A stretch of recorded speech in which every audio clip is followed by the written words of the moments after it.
front of me is iPad Air 13 2026, and today I would like to show you how you can set up app lock.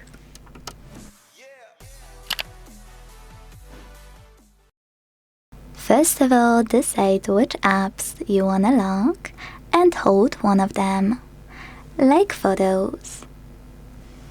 When you do, you will see this pop-up. Select Require Passcode. Click on Required Passcode here, and then enter your iPad passcode. Now, every time you will try to access your app, passcode will be required.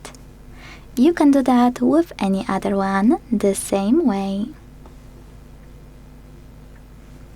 If you wish to disable passcode from one of your locked apps, hold it again and select Don't Require Passcode in the same pop-up. Then enter it to confirm your choice.